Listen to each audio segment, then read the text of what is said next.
My dear friends, you've all seen the images, the reports, the eyewitness accounts. We've been inundated with information of the horrors that have taken place in the land of Israel a week ago. And our hearts ache, our minds are confused, our emotions are all over the place. What now? And I've been asked by hundreds of you this week. I'm inundated myself with calls, and it's hard to really say anything that would make any sense.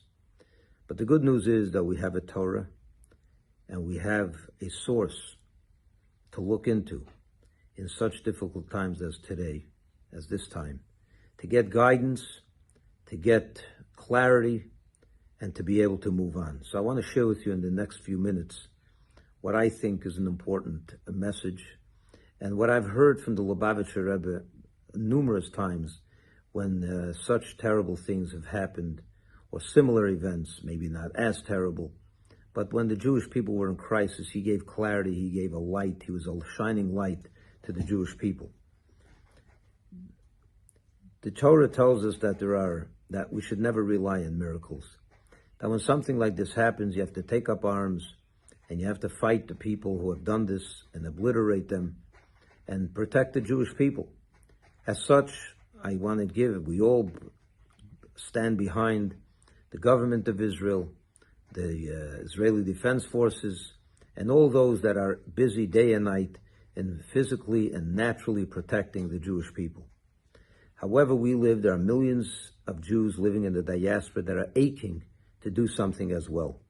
And for here, the Torah tells us something very important, that in addition to the natural protection of the Jewish people, that are through weaponry and so on, there's also another method that's even more important, or equally important for sure, but maybe even more. And that is, we all know that God is the one that protects the Jewish people. And God does not slumber, nor does he sleep. He will protect the Jewish people. But he says that in the same time that you use your natural forces, I want you to also use your spiritual forces, your spiritual weaponry. And this is what I want to talk about today. That's for me and you. We're not in Israel. We're not soldiers of the Israeli army. We're not members of the Knesset. We have no influence on the natural order of things. But we have tremendous influence on the supernatural order of things, which is, as I mentioned, even more important. In other words, they go concurrently. The soldiers are begging, I don't know if you saw the videos, they're begging for the Jewish people in the diaspora and all over the world to be there for them this week, to be there for them this time, to do a little more Jewish life, because they know that their protection and their success is dependent on the spiritual antennas being very well connected to God. So here's my suggestion to all of you.